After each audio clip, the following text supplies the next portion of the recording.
comfortable.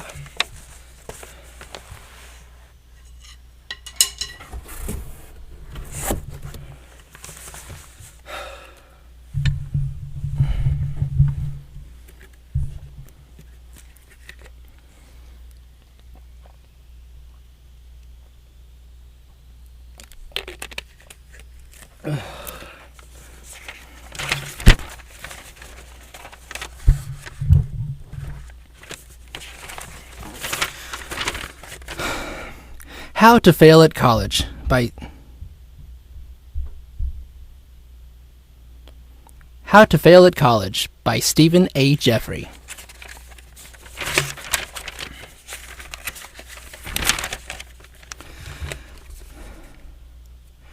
College is a great way to make a living, and it's not.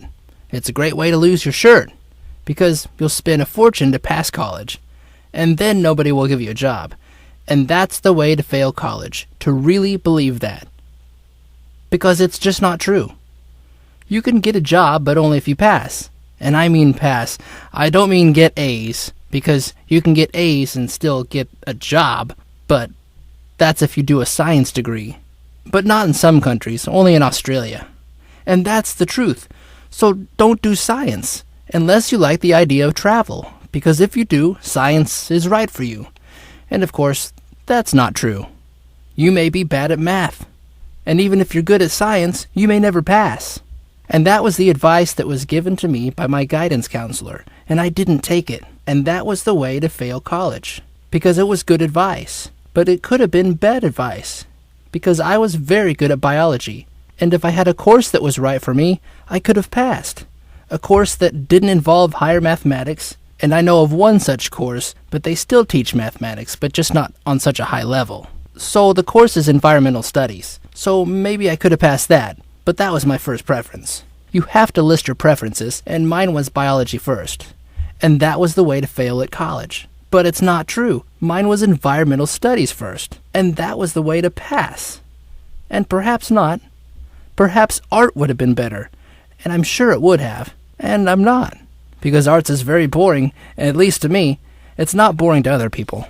And I wouldn't be so sure about that. Arts could be very boring, because the subjects are not interesting, and of course, that's not true. But it's true for me.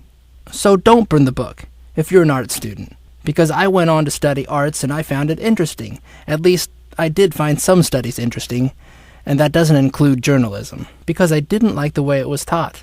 I've seen a teacher do better at a Htfac college, so maybe I'm wrong, because my teachers will say so, but I don't think TAF is half bad. But if you've already done journalism, then the way to fail TAF is to do journalism again, and it is because I did just that. But perhaps journalism school would be better, or one that prepares you for television, and I don't doubt that that's not the case. A school is a school, but a college is a college. You can't expect to get a degree without going to college. You may get some kind of diploma, and it's not worth the paper it's written on. And it is. It is better than nothing. I would be happy to have one. But I didn't try to get a diploma. I tried to get a degree. So that's what this book is about. Why I didn't get a degree.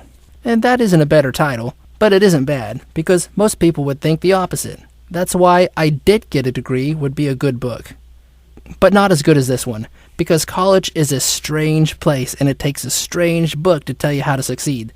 So this book will be funny. It will. It won't be rude. It will be, and it won't be. I know college students write very badly, but only when they're writing for their own publications. And this one will be no better.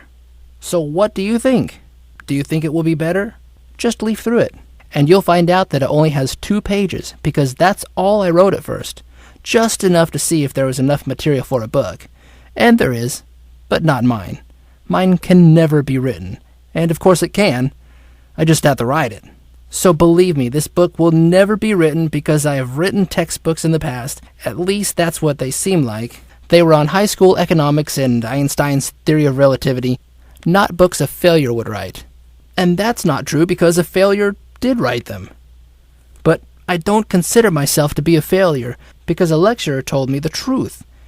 And he was more than a lecturer. He was head of a program. And he told me this, that the glass is half empty and not half full.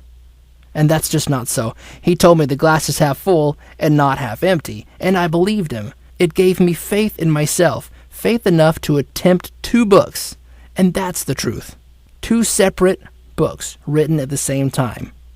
I never thought I could do that, but I surprised myself, and I did, because I was able to write both books. And you shouldn't be able to write books unless you have a degree. And that's just not true, but I believed that lie. I wasn't prepared to start my book until I had left college, so I was able to achieve something, but not much. And that's the truth. I wasn't able to achieve much until I realized I was a better person for having been to college. And then I got a job. A very good job. One that pays a lot of money. And if that was the case, this would be a different book. It would make failure look appealing, but it's not appealing. And it is. Because you bought this book. Because you were afraid of failing. You were afraid of not passing your course. So you believed me. That you can do something to save yourself from failure. And that's what this book is all about. It could be called How to Succeed at College. But it's not. Because I want to show you how to do the opposite. To do everything wrong. To do so many things wrong that you can't help but fail. And knowing what's wrong won't teach you what's right. And that's true. But I won't tell you what's right. I'll leave you to work that out for yourself.